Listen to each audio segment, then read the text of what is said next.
అందరికీ నమస్కారం. ఈరోజు ప్రపంచ దరిద్ర దినం సందర్భంగా వ్యవసాయ శాఖలో అసిస్టెంట్ డైరెక్టర్గా పనిచేసినటువంటి రామచంద్ర గారితో ఈరోజు అవగాహన కార్యక్రమాన్ని ఏర్పాటు చేయడం జరిగింది. ఈరోజు ముఖ్యంగా ఒకవైపు కాలుష్యం పెరుగుతుంటే మరోవైపు తగ్గుతున్న వనరులు మానవాళికి ఆవాసంగా నిలిచిన పొడమ తల్లికి కడుపుకోత మిగులుస్తున్నాయి. అభివృద్ధి పేరుతో జరిగే మితిమీరిన చేష్టలు ఈ భూమాతను నిలువున దహించి వేస్తున్నాయి. తాగే నీరు, పీల్చే గాలి, నివసించే నేల ఇలా పంచభూతాలు కూడా కాలుష్యంలో చిక్కుకున్నాయి. పచ్చదనంతో హరడి వెళ్లాల్సిన భూతల్లి ప్రకృతి వనరులను కోల్పోయి మోరదంతో కన్నీరు కారుస్తుంది. ఈ దుస్థితి నుంచి భూమాతను కాపాడి మానవాళి మనుగడకు తోడ్పాటు సమయం ఆసన్నమైంది. ముఖ్యంగా రైతు సోదరులు కూడా రసాయనిక ఎరువులు, పురుగు మందులని విపరీతంగా చేయడం వల్ల భూమిలో ఉన్న కోటాను సూక్ష్మజీవులు కూడా నశించిపోతున్నాయి. వాటిని మళ్ళీ పునరుజ్జీవం చేసుకోవాలి, మన భూసాంద్రతను పెంచుకోవాలి. అప్పుడే మన ఆరోగ్యకరమైన పంటలు పండుతాయి. ఆరోగ్యకరమైన పంటలు పండినప్పుడే మనందరం కూడా ఆరోగ్యంగా ఉంటాము.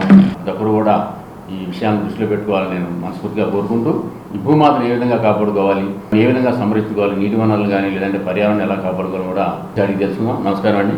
నమస్కారం అండి. ప్రపంచ దరిద్ర దినం సందర్భంగా మీరు రైతు సోదరులకు కానీ, ఎందుకంటే మనం రైతు నేస్తం ఫౌండేషన్ ద్వారా ఎన్నో కార్యక్రమాలు చేపట్టాం. మనం రసాయన ఎరువులు, పురుగు మందులు లేకుండా ప్రకృతి వ్యవసాయం చేయాలి, ప్రకృతి వ్యవసాయంతోనే మనం ఆరోగ్యకరమైన పంటలు తీసుకోవచ్చని ప్రతి ఒక్కరికి కూడా చెప్తూ ఉన్నాం.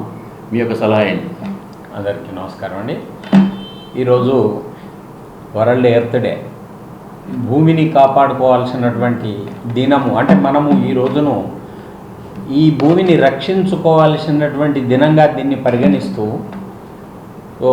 ఇందాకనే వెంకటేశ్వరరావు గారు చెప్పినట్టు భూమి మానవ యొక్క మనుగడకు భూమి ప్రధానమైనటువంటి ఆధారం. నేలపైన పంటలు పండేది ఇక్కడే. మనిషి జీవించడానికి ప్రాణాధారమైనటువంటి నీరు కూడా మనకు ఇటు వర్షాల వలన భూగర్భ జలాల నుండి మనకు రావడం జరుగుతూ ఉంది.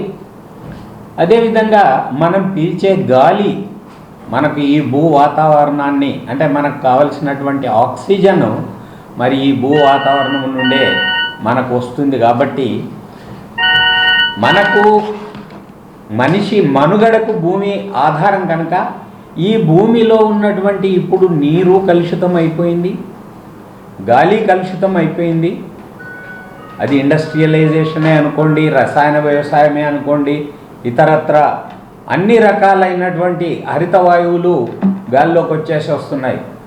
వ్యవసాయం వలన కూడా మనకు 24% ఈ హరిత వాయువులు, అంటే నైట్రస్ ఆక్సైడ్ అండ్ మీథేన్ లాంటి వాయువులు కూడా ప్రధానంగా వ్యవసాయం వల్లనే ఈ హరిత వాయువులు వచ్చేసి దీని వలన మనకు గ్లోబల్ వార్మింగ్కు ప్రధానమైనటువంటి కారణంగా అవుతా ఉంది. అట్లే ఇండస్ట్రియల్ కాలుష్యం వలన carbon monoxide, sulphur dioxide, carbon dioxide ఇవి కూడా, అంటే ఇప్పుడు కార్బన్ డయాక్సైడు భూ వాతావరణంలో చాలా ఎక్కువగా ఉంది.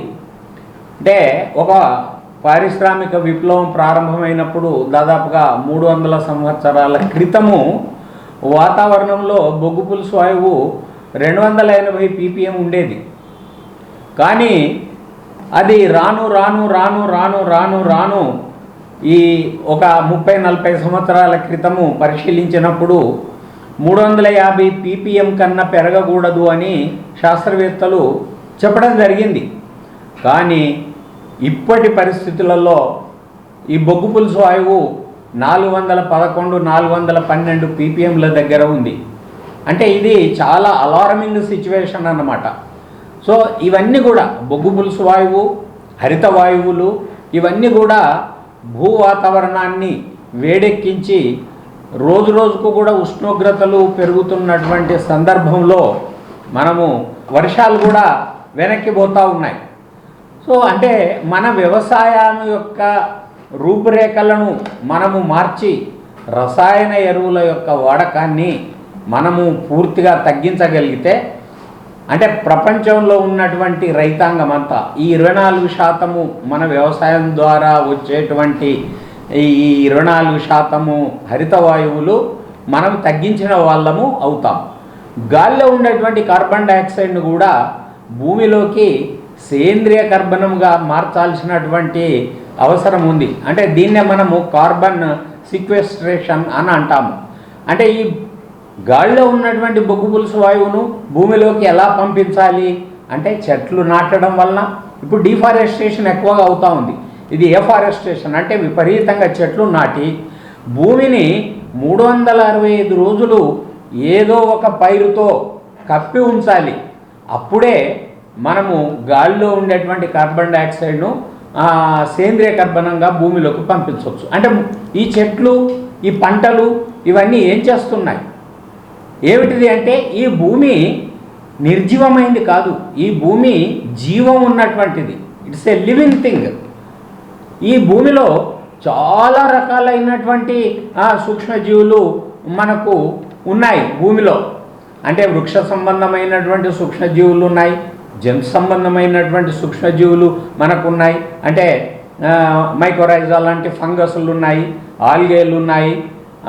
ఇవన్నీ అన్నమాట మన కంటికి కనిపించని వృక్ష సంబంధం. ఈవెన్ ఎర్త్వామ్స్, అన్నిటికంటే ముఖ్యంగా ఎర్త్వామ్స్ ఇప్పుడు కెమికల్ ఫార్మింగ్లో కనుమరుగైపోయాయి.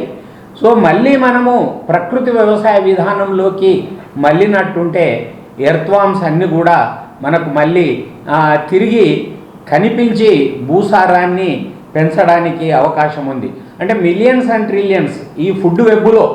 అంటే ఈ వృక్షాలు, చెట్లు కిరణజన్య సంయోగక్రియ ద్వారా ఆహారాన్ని తయారు చేసుకుంటాయి. ఆ ఆహారంలో 40% మొక్కలు తన యొక్క కొమ్మలు, రెమ్మలు, పువ్వులు, కాయలు దానికి వినియోగించుకుంటుంది. అట్లే 30% ఆహార పదార్థాలు, అలా తయారు చేసుకున్నటువంటి ఆహార పదార్థాలు మన వేర్లలో ఉంటుంది. మిగతా 30% వేర్ల ద్వారా భూమిలోనికి రిలీజ్ చేయబడతాయి. అంటే ఈ ఆహార పదార్థాలు ఎప్పుడైతే భూమిలోకి రిలీజ్ చేయబడ్డాయో వీటి మీద రకరకాలైనటువంటి సూక్ష్మజీవులు, ఒక్కొక్క మొక్కను ఆశించి ఒక్కొక్క రకమైనటువంటి సూక్ష్మజీవులు ఆవాసం ఏర్పరచుకొని పరస్పర సహకారం సింబియాటిక్ మేనర్లో ఉన్నాయి. కాబట్టి సో అలా ఆ సూక్ష్మజీవుల యొక్క మనుగడకు అవసరమైనటువంటి ఆహారము చెట్ల ద్వారానే వస్తుంది, మొక్కల ద్వారానే వస్తుంది. ఈ సూక్ష్మజీవులు ఎప్పుడైతే వాటికి ఆహారం అంది బలోపేతం అవుతాయో అప్పుడు మొక్క కావలసినటువంటి ఆ పోషక పదార్థాలన్నింటిని కూడా ఆ యొక్క సూక్ష్మజీవుల ద్వారా, వేర్ల ద్వారా మొక్కకు అందుబాటులోకి రావడానికి అవకాశం ఉంది. అంటే ప్రతి మొక్క, అది గడ్డి పరకనే కానివ్వండి, గాలిలో ఉన్నటువంటి కార్బన్ డైఆక్సైడ్ ద్వారా ఆహారాన్ని తయారు చేసుకొని అది ఒక 30% భూమిలోనికి పంపించడం వలన, అంటే ఇలా మొక్కల వలన ఈవెన్ మనము అడవిలో ఉండేటువంటి అరణ్యాలను చూసుకుంటే అక్కడ ఎవరు ఫర్టిలైజర్స్ సప్లై చేయడం లేదు, ఎరువులు సప్లై చేయడం లేదు. అంటే ఇదంతా ఎలా మరి అంత పెద్ద వృక్షాలు పెరుగుతున్నాయి అంటే ఆ వేర్ల ద్వారా ఆ ఆహారం మొక్కలు తయారు చేసినటువంటి ఆహారము వేర్ల ద్వారా భూమిలోనికి వెళ్ళి ఈ భూమిలో ఉండే పుష్ప పదార్థాలన్నీ ఆ వృక్షాలకు అందడం వలన అవి మహావృక్షాలు. అంటే ఇది ప్రకృతిలో జరుగుతున్నటువంటి ప్రక్రియ. ఈ ప్రకృతికి విరుద్ధంగా మనము హరిత విప్లవం తర్వాత రసాయనిక ఎరువుల యొక్క వాడకాన్ని పెంచి ఈ భూమిలో ఉండేటువంటి కోటాన కోట్ల సూక్ష్మజీవుల యొక్క మనుగడ అది ప్రశ్నార్థకంగా మారి వాటికి ఆహారము, అంటే వాటికి కావలసింది సేంద్రియమైనటువంటి ఆహారం, అంటే వృక్షాల ద్వారా తయారైనటువంటి ఆహారము లేదా జంతు వ్యర్థాల ద్వారా మనము, అంటే పేడ కానీ పశువుల మూత్రం కానీ, సో అవిటిని మనం భూమికి, నేలకు ఇచ్చినట్టుంటే ఆ నేలలో ఉండేటువంటి సూక్ష్మజీవుల యొక్క మనుగడ బ్రహ్మాండంగా ఉండి అవి మొక్కకు కావలసినటువంటి పోషకాలన్నీ కూడా మొక్కకు అందించగలిగే స్థితిలో ఉంటాయి. సో దానికి భిన్నంగా మనము వాటిని పెంచాల్సిన దానికి బదులుగా మనం డైరెక్ట్గా రసాయనిక ఎరువులు, యూరియా అయితేనేమి, డిఏపి అయితేనేమి, కాంప్లెక్స్ ఎరువులు అయితేనేమి, అన్నింటిని కూడా మనం ఎక్కువగా మేజర్ న్యూట్రియంట్స్ను కెమికల్ ఎరువుల ద్వారానే మనం ఇస్తూ ఉన్నాము. సో దీనివలన భూమి యొక్క సారము కూడా బాగా తగ్గిపోయి, అంటే భూసారము అని అంటే ఏమిటి, సేంద్రియ కర్బనము బాగా తగ్గిపోయింది భూమిలో. ఇప్పుడు రసాయన ఎరువులు తో వ్యవసాయం చేసేటువంటి భూముల యొక్క మట్టిని మనం పరీక్షిస్తే సేంద్రియ కర్బనము 0.3, 0.4, 0.5 ఈవెన్ ఎక్కువ ఉంటే 0.9 వరకు ఉండే అవకాశం ఉంది. కానీ ఇలా రోజు రోజుకు ఈ భూమిలో ఉండేటువంటి సేంద్రియ కర్బనము అంటే హ్యూమస్, ఆర్గానిక్ మ్యాటర్ ఏదైతే ఉందో అది తగ్గిపోతున్న కొద్దీ సో పంటల యొక్క దిగుబడి కూడా తగ్గుతుంది. అంటే తేమను పట్టి ఉంచే గుణం కూడా లోపిస్తుంది ఈ రసాయన ఎరువులు వేయడం వలన. కాబట్టి మళ్ళీ మనము సేంద్రియ కర్బనాన్ని పెంచి హ్యూమస్ను భూమిలో ఈ సేంద్రియ కర్బనం యొక్క శాతాన్ని మనం పెంచి దాన్ని 1.5 నుంచి 2.5 అలా తేగలిగినప్పుడు సో ఆ సూక్ష్మజీవుల యొక్క మనుగడ బ్రహ్మాండంగా ఉండి సో రసాయనిక ఎరువుల అవసరం లేకుండానే మనకు పంటలు పండేటువంటి స్థితి మనకు వస్తుంది. కాబట్టి సో మనం ఇప్పుడు నేల కలుషితం అయిపోయింది. రసాయన ఎరువులు వేయడం వలన నేలలో ఉండేటువంటి భూగర్భ జలాలన్నీ కలుషితమయ్యాయి. ఇప్పుడు కొన్ని సంవత్సరాల క్రితము అంటే ఒక 40-50 సంవత్సరాల క్రితము మనము అడవిలోకి ఎక్కడ పోయినా కూడా మనం నీళ్లు బాటిల్స్లలో తీసుకొని పోయే సంప్రదాయం మనది కాదు. అక్కడ ఉండే చలమలు కానీ లేకపోతే వాగులు కానీ వంకలు కానీ సో అక్కడ ఉన్నటువంటి ఒర్రెలు కానీ అక్కడ ఉండేటువంటి నీరును అటు పశువులు తాగేది, మనుషులు కూడా శుభ్రంగా ఎలాంటి బాధలు లేకుండా ఆ నీళ్లు కూడా తాగేవాళ్ళు. కానీ ఇప్పుడు పరిస్థితి అలా లేదు. స్కూల్ పిల్లల దగ్గర నుంచి వ్యవసాయదారుని వరకు మనము బయటికి వెళ్ళాము అంటే చేతిలో వాటర్ బాటిల్ కంపల్సరిగా ఉండాల్సిందే. ఎందుకంటే భూగర్భ జలాలు కానీ పారే నదులు కానీ అన్నీ కూడా కలుషితమైపోయాయి. మనం నీరు తాగే పరిస్థితులలో లేము. సో అదేవిధంగా ఈ మురుగునీరు వలన కూడా సూక్ష్మజీవులకు హాని కలుగుతూ సూక్ష్మజీవుల యొక్క మనుగడ కూడా ప్రశ్నార్థకంగా అయింది. అంటే నేలలో సూక్ష్మజీవులు భూమిలో పోషకాలు అందక వాటికి సరి అయినటువంటి ఆహారం అందక వాటి మనుగడ చాలా తగ్గిపోయేటువంటి సమస్య మనకు వచ్చింది. నేలతో పాటు నీళ్లు కూడా మనము తాగలేకపోతున్నాము. గాలి కూడా కలుషితమైంది. ఈ గాలిని రక్షించి నీరును రక్షించి నేలను సంరక్షించుకోగలిగితేనే మనము ఈ ధరిత్రి దినోత్సవాన్ని మనం మననం చేసుకున్నందుకు మనకొక మంచి భవిష్యత్తుకు పునాదులు వేయాలని చెప్పేసి నేను విజ్ఞప్తి చేస్తున్నాను. సో మరి రసాయన ఎరువులు వేయకుండా ప్రకృతి వ్యవసాయ విధానంలో మనము ఎలా పంటలు పండించగలుగుతాము అనేది కూడా మనం కాస్త ఇక్కడ చర్చించుకుంటే బాగుంటుంది. ఎందుకంటే విచక్షణారహితంగా ఎరువులు వాడడం వలన చీడపీడలు బాగా వ్యాపించాయి. చీడపీడలు బాగా వ్యాపించడం వలన వాటిని తగ్గించడానికి పురుగు మందుల యొక్క వాడకమును బాగా వాడుతున్నారు. అంటే ఎవరు కూడా శాస్త్రవేత్తలు కానీ వ్యవసాయాధికారులు కానీ చెప్పిన విధంగా ఎవరు కూడా వాటి యొక్క డోసును నిర్దిష్టంగా ప్రమాణాలకు ప్రకారంగా వాడడం లేదు. ఒకటి ఉదాహరణకి ఒక రసాయనము 400 మిల్లీలీటర్లు 200 లీటర్ల నీళ్ళల్లో కలిపి బాగా పిచికారీ చేయాలంటే వాళ్ళు 500 కలుపుతున్నారు, కొందరు 600 కలుపుతున్నారు, కొందరు 2 రసాయన పురుగు మందులను కలుపుతున్నారు. So cocktail. సో దీనివలన కూడా రోగ నిరోధక శక్తి ఆ పురుగులలో పెరిగి పురుగుల యొక్క ఉధృతి కూడా బాగా పెరగడానికి అవకాశం ఉంది. ఇప్పుడు రీసెంట్గా మనము మిరపలో తామర పురుగుల యొక్క బెడద మనం చూసాము.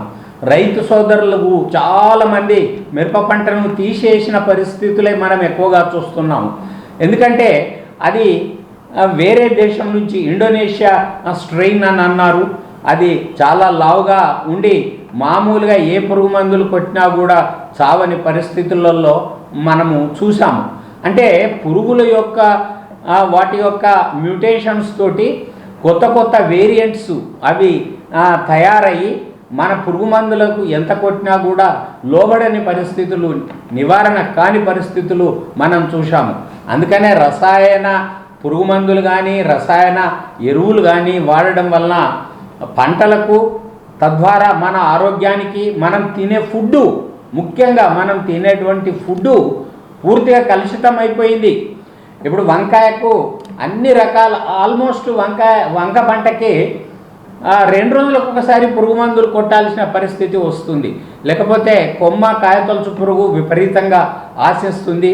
అదేవిధంగా బెండ, కాలీఫ్లవరు, క్యాబేజు ఇలాంటి కూరగాయలు 7-8 రకాల పురుగు మందులు కూడా ఉన్నట్టు శాస్త్రవేత్తలు ఆ రెసిడ్యూస్ పురుగు మందుల యొక్క అవశేషాలు ఆ పంటల మీద ఉన్నాయి. వాటిని మనం మార్కెట్లో నుంచి తీసుకుంటున్నాము. అదేవిధంగా పండ్లు, అన్ని రకాలైనటువంటి పండ్లు విషపూరితం అయిపోతున్నాయి. అందుకే వాటిని స్ప్రే చేయడం వలన, కార్బైడ్ తోటి మామిడికాయలను పండించడం వలన అది నిషేధితమైనటువంటిది. అది ఇండస్ట్రియల్కు ఉపయోగించేది మనము పండ్లు మగ్గడానికి మనము ఉపయోగిస్తున్నాం కాబట్టి సో ఇది కూడా చాలా డేంజర్. అంటే ఎక్కడ కూడా రసాయనము యొక్క వాడకాలు బాగా పెరిగిపోతున్నాయి కనుక వీటిని మనము నిషేధించి సో ప్రకృతి హితంగా ఉండేటువంటిది, పర్యావరణ హితంగా ఉండేటువంటివి మనకు బయోస్టిమ్యులెంట్స్ అంటే జీవామృతం కానివ్వండి, బీజామృతం కానివ్వండి, అదేవిధంగా మల్చింగ్ పద్ధతులు కానివ్వండి. సో ఈ పద్ధతులు మనము చేసినట్టుంటే గాలిలో నుండి అంటే భూమిలో గాలి పొరలలో నీటిని పట్టి అంటే సరి అయినటువంటి మోతాదులో నీటిని పట్టి ఉంచేటువంటి గుణము భూమికి ఏర్పడుతుంది. వానపాములు బాగా అభివృద్ధి చెందుతాయి కాబట్టి ఇటు వాప్సా డెవలప్ అవ్వడానికి అవకాశం ఉంది. మల్చింగ్ వలన భూసారం పెరగడానికి అవకాశాలు ఉన్నాయి. ఎర్త్వామ్స్ అంటే ఎర్రలు అంటాం మనము, వానపాములు, అవి విపరీతంగా భూమిలో నుండి ఇప్పుడు అన్ని లోపలి పొరలలోకి వెళ్ళిపోయాయి. మనం ఇప్పుడైతే ప్రకృతి హితంగా వ్యవసాయం చేయడం మొదలు పెడతామో సో వానపాములు పూర్తిగా అంటే అవి మట్టిని తింటూ భూమిని సారాన్ని పెంచుతూ పైకొచ్చి బొరియలు తయారు చేస్తాయి. వర్షాకాలంలో ఆ బొరియల ద్వారా నీరంతా భూమి లోపలి పొరలలోకి పోయి సో తేమను పట్టి ఉంచేటువంటి గుణము బ్రహ్మాండంగా తయారు చేయడానికి అవకాశం ఉంది. ఇప్పుడు ఆ అవకాశం లేదు. మనము వర్షాకాలంలో ఒక 40 సంవత్సరాలు 35-40 సంవత్సరాల క్రితం పోయినట్టుంటే ఎక్కడైనా కూడా మన పంట పొలాలలో వానపాములు కనిపించేవి. ఇప్పుడు రసాయన ఎరువులు వాడకం పెరిగిన తర్వాత ఎక్కడ కూడా వానపాములు మనకు కనిపించడం లేదు. సో మనం ఇప్పుడు ఈ బయోస్టిమ్యులెంట్స్ ద్వారా భూసారాన్ని పెంచి తద్వారా భూమిలో ఉండేటువంటి సూక్ష్మజీవుల యొక్క మనుగడను మనము బాగా అంటే విస్తరింపజేసినట్టుంటే అవి చాలా ఆరోగ్యవంతంగా తయారయ్యి భూమిలో ఉండేటువంటి సూక్ష్మజీవులన్నీ కూడా సో బ్రహ్మాండంగా మన పంటను కూడా ఉత్పత్తి ఇప్పుడు పండుతున్న పంటతో సమానంగా పండించడానికి అవకాశాలు ఉంటాయి. ఏముంది, బీజామృతం అంటే విత్తన శుద్ధి చేయడం, ఆవు పేడ, ఆవు మూత్రము, కొంచెము ఒక 50 గ్రాముల సున్నము అది తీసుకొని వాటిని ఒక 12 గంటలు నానబెట్టి సో అంటే ఒక 5 కిలోల పేడను 20 లీటర్ల నీళ్ళల్లో మనం నానబెట్టి దానికి 5 లీటర్ల గోమూత్రం కలిపి ఒక 50 గ్రాముల సున్నం వేసి బాగా కలుపుతూ కాస్త మట్టి ఒక 200 గ్రామ్స్ అలాగా 200 గ్రాముల మట్టి అంటే అది దానికి ఎక్కడ పురుగు మందుల అవశేషాలు కానీ రసాయన ఎరువులు కానీ అంటున్నటువంటి మట్టి అంటే పుట్టమట్టి అనుకోండి కాస్త. సో దాన్ని మనం వేసినట్టుంటే ఆ 12 గంటలకు ఆ బీజామృతం తయారవుతుంది. సో దాన్ని మనము పంట వేసుకోబోయే విత్తనాలకు బ్రహ్మాండంగా కలిపి చేయితో లైట్గా రాసి సో వాటిని నీడల్లో ఆరబెట్టుకొని ఒక అరగంట మనం విత్తనాలు వేసుకున్నట్టుంటే సో విత్తన సంబంధమైనటువంటి శిలీంద్రకారక, బ్యాక్టీరియా కారక సూక్ష్మజీవులు అంటే భూమి ద్వారా సంక్రమించేటువంటిది, విత్తనం ద్వారా సంక్రమించేటువంటివి సో వ్యాపించకుండా అరికట్టబడుతుంది. ఆరోగ్యకరమైనటువంటి మొక్కలు పెరగడానికి మనకు దోహదపడతాయి. దాని తర్వాత జీవామృతంలో మనం 2 రకాలుగా తయారు చేసుకోవచ్చు. పేడ ఎక్కువగా ఉంది అని అంటే ఘనజీవామృతం తయారు చేసుకోవచ్చు.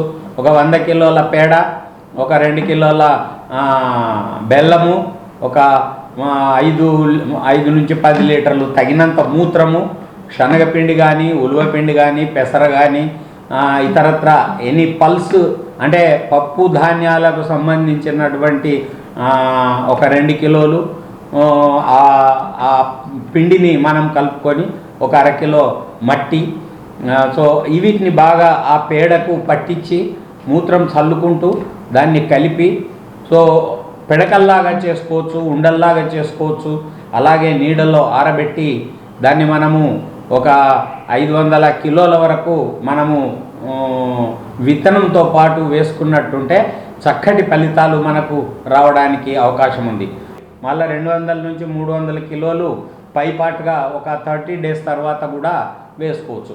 అలాగే ప్రతి 15 రోజులకు ఒకసారి జీవామృతాన్ని మనము స్ప్రే రూపకంగా ఇవ్వచ్చు.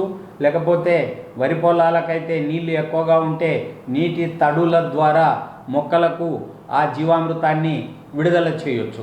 ఎలా తయారు చేయాలి జీవామృతము? 200 లీటర్ల నీళ్ళు తీసుకోండి. ఆ 200 లీటర్ల నీళ్ళల్లో 10 కిలో ఫ్రెష్ ఆవు పేడని వేయండి, 10 లీటర్ల ఆవు మూత్రం పోయండి, 2 కిలోల బెల్లము, 2 కిలోల పప్పు దినుసుల పిండి, అదేవిధంగా గుప్పెడు పుట్టమట్టి, సో అది వేసి ఒక 3 రోజులు దాన్ని ఆ డ్రమ్ములో వీటినన్నీ వేసి తిప్పితే సో 4వ రోజు నుంచి అది వాడడానికి సిద్ధంగా ఉంటుంది.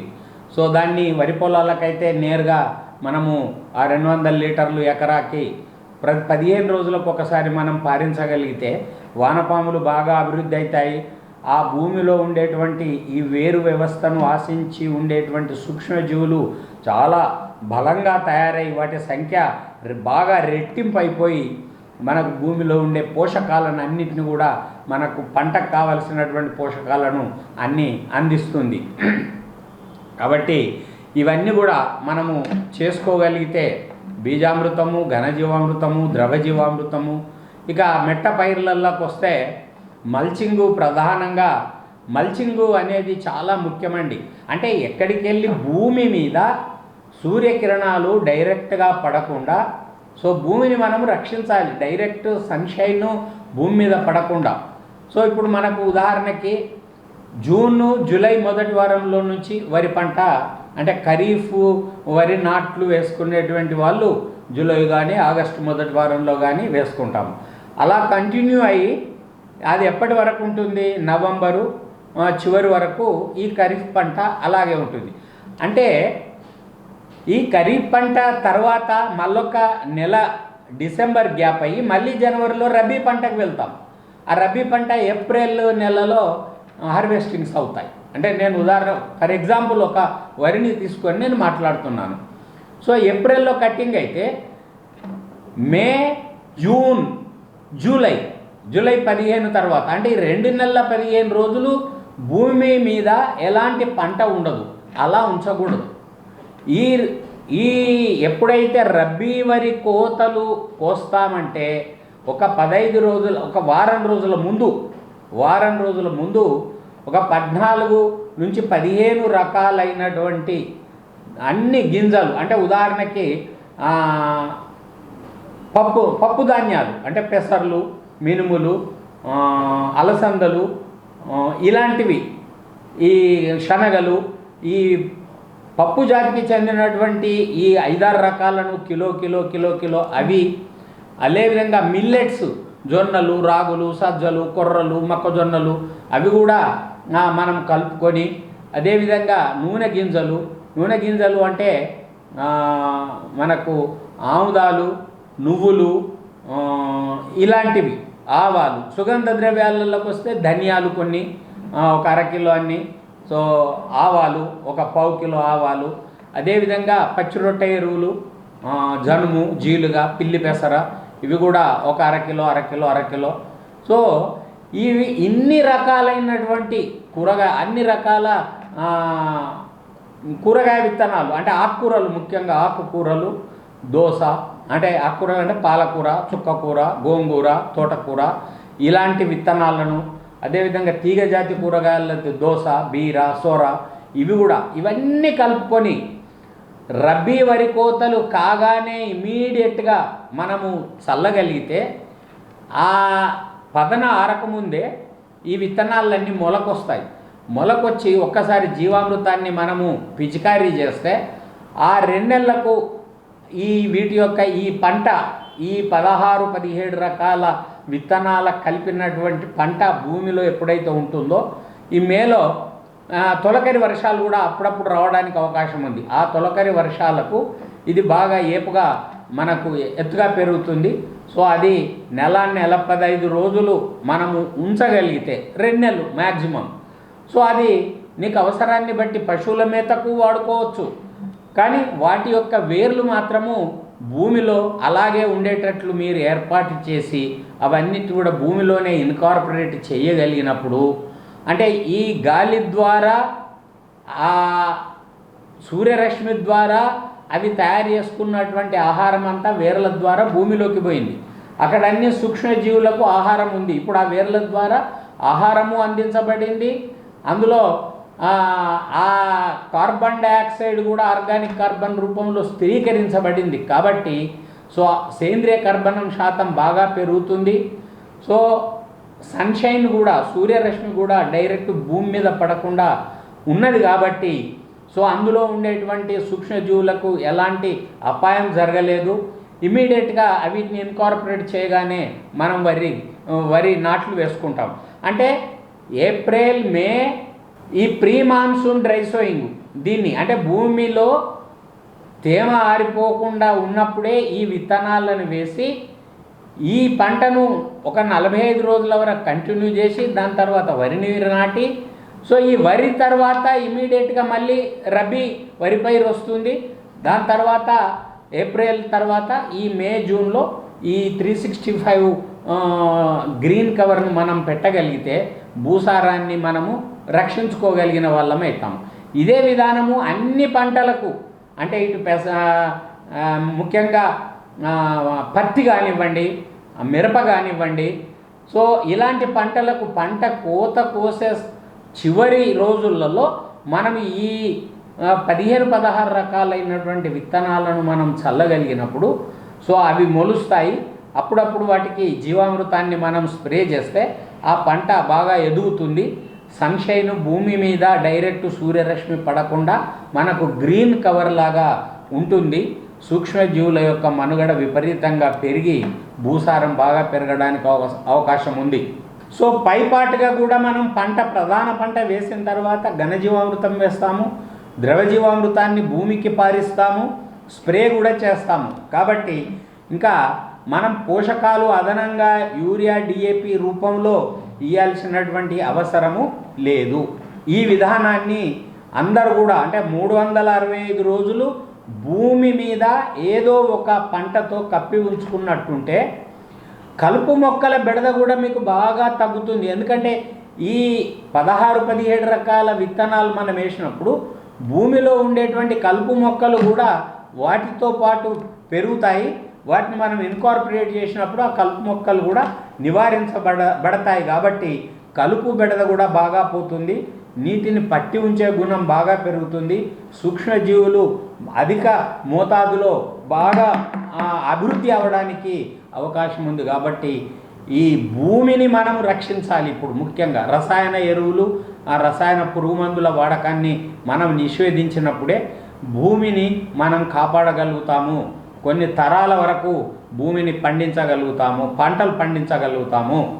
ఇప్పుడు వాతావరణంలో కూడా గ్లోబల్ వార్మింగ్ అనే పదం మనం వింటున్నాం. ఈ రసాయన పదార్థాలు వాడడం వలన, ఇండస్ట్రియలైజేషన్ వలన కూడా గ్లోబల్ వార్మింగ్ పెరుగుతూ ఉంది. ఈ గ్లోబల్ వార్మింగ్ను తగ్గించాలి అంటే ఈ 365 రోజుల యొక్క విధానాన్ని రైతులందరూ, ప్రపంచంలో ఉండేటువంటి రైతులందరూ కూడా పాటించగలిగితే మనము గాల్లో ఉండేటువంటి కార్బన్ డయాక్సైడ్ను భూమిలోకి సేంద్రియ కర్బనం రూపంలో మనము పంపించగలుగుతాము. అప్పుడు కార్బన్ డయాక్సైడ్ ఇప్పుడు 412 ppmకు పెరిగింది. ఇది చాలా అలారమింగ్ సిచ్యువేషన్. కాబట్టి ఈ స్థితి నుంచి మనము నిదానంగా తగ్గించాలి అంటే ఓన్లీ మనకు ఈ సేంద్రియ పద్ధతులు, ఈ ఆవు పేడ, ఆవు మూత్రము, వీటితోటి జీవామృతాలు తయారు చేసి భూమిని సంరక్షించుకోవాల్సినటువంటి అవసరం ఉంది. ఎప్పుడైతే మనము ఈ పద్ధతులను పాటిస్తామో చీడపీడల నివారణ కూడా, అంటే రోగ నిరోధక శక్తి కూడా మొక్కలలో బాగా ఉంటుంది. ఆరోగ్యకరమైనటువంటి ఆహారం ఉంటుంది. ఇప్పుడు ప్రతి పంటలో కూడా కొన్ని రకాలైనటువంటి మినరల్స్ ఉంటాయి, వైటమిన్స్ ఉంటాయి. సో అవన్నీ ఇప్పుడు సరి అయినటువంటి మోతాదులో వాటిలో లేవు. ఆ న్యూట్రిషన్ లోపాలు కూడా మనం పండించే పంటలలో ఉన్నాయి. అదే మనం సేంద్రియ విధానంలోకి వచ్చినట్టుంటే దాంట్లో ఈ మినరల్స్ కానీ వైటమిన్స్ కానీ ఇవి సరి అయినటువంటి మోతాదులో ఉండి సో మనం తిన్నటువంటి ఆహారము బలవర్ధకంగా ఉండి సో మనకు రోగాలు ఇప్పుడు అంతా కెమికల్ ఫుడ్ తింటున్నాము. చిన్న వయసులోనే బీపీలు రావడము, షుగరు అంటే diabetic problem and cancers, obesity, ముఖ్యంగా ఈ లావు అవ్వడము, ఇవన్నీ కూడా ఈ జంక్ ఫుడ్లతోటి ఈ రసాయన పదార్థాలు వాడి పండించినటువంటి పంటల యొక్క ధాన్యాన్ని కానీ కూరగాయలను కానీ మనం తినడం వలన సో ఇలాంటివంటి దుష్పరిమాణాలు కూడా మానవుని ఆరోగ్యం మీద పడుతున్నాయి. కాబట్టి సో మనము సేంద్రియ పద్ధతులలో ఇటు భూమిని కాపాడాలి, గాలిని కాపాడాలి, నీటిని కాపాడాలి, తద్వారా మనిషి యొక్క ఆరోగ్యాన్ని కాపాడుకుంటూ సో మనము మన జీవన ప్రమాణాలను ఇంకా మనము పెంచుకోగలిగిన స్థితిలోకి రావాలి. ఇవి ప్రముఖంగా మనము గ్లోబల్ వార్మింగ్ను బాగా తగ్గించేటువంటి పద్ధతులు మనకేమన్నా ఉన్నాయి అంటే అవి సేంద్రియ పద్ధతుల వల్లనే ఉన్నాయి తప్ప మనకు రసాయనిక పద్ధతుల వలన వ్యవసాయాన్ని మనము ఎంత మేర తగ్గిస్తే అంత మేర మనము మన పృథ్వీని, మన భూమిని, మన వ్యవసాయ భూమిని మనం రక్షించుకోగలిగిన వాళ్ళం అవుతాము. ఇది నేను ఇటు రైతు సోదరులకు ముఖ్యంగా మనము వ్యవసాయ దేశంలో ఉన్నాము కాబట్టి రసాయన ఎరువులను, రసాయన పురుగు మందుల వాడకాన్ని పూర్తిగా అంటే క్రమక్రమేపీ తగ్గిస్తూ మనము వ్యవసాయాన్ని కొనసాగించవలసిన అవసరం ఉంది. ఇప్పుడు రసాయన ఎరువులలో కూడా మనం ఏం చేస్తున్నాము, గత 3-4 సంవత్సరాలు కాదు ఒక 5 సంవత్సరాల అనాలిసిస్ తీసుకుంటే అప్పుడు 1 బ్యాగు యూరియా వేసినటువంటి రైతులు ఇవాళ 3 బ్యాగులకు వచ్చారు. అప్పుడు 25 కిలోలు డిఏపి వేసినటువంటి వాళ్ళు ఇవాళ 1.5 బ్యాగ్ డిఏపికి వచ్చారు. కాబట్టి అంటే రోజు రోజుకు ఎరువులు అంటే ఇన్పుట్ కాస్ట్, రైతుకు కూడా కాస్ట్ ఆఫ్ కల్టివేషను విపరీతంగా ఇటు రసాయన ఎరువుల మీద, పురుగు మందుల మీద ఆయన పెట్టేటువంటి ఖర్చు బాగా పెరిగిపోతూ ఆయనకు నికర ఆదాయము చాలా తక్కువగా మిగిలేటువంటి పరిస్థితులు వచ్చాయి. దాన్ని తగ్గించుకోవాలి ముఖ్యంగా రైతులు. సో అంటే ఇటు పర్యావరణ హితంగా మనం వ్యవసాయం చేసినప్పుడు ఆటోమేటిక్గా భూమిని రక్షించగలిగిన వాళ్ళమవుతాము, నీరు కలుషితం కాకుండా చూడగలిగిన వాళ్ళమవుతాము, గాల్లో కార్బన్ డైఆక్సైడ్ను తగ్గించిన వాళ్ళమవుతాం. కాబట్టి ఈ 365 రోజుల గ్రీన్ కవర్ను విధానాన్ని మన రైతు సోదరులందరూ పాటించి మన భూమిని రక్షించాలని చెప్పేసి కోరుతున్నాను. అందరికీ నమస్కారం. ఈ వీడియో మీకు నచ్చితే లైక్ చేయండి, ఇతరులకు షేర్ చేయండి. వీడియోపై మీ అభిప్రాయాన్ని కామెంట్ రూపంలో తెలపండి. మరిన్ని వ్యవసాయ వీడియోల కోసం రైతు నేస్తం యూట్యూబ్ ఛానల్ ని సబ్స్క్రైబ్ చేయండి. పక్కనే ఉన్న గంట సింబల్ నొక్కి నోటిఫికేషన్స్ ద్వారా తాజా వీడియోల సమాచారం పొందండి.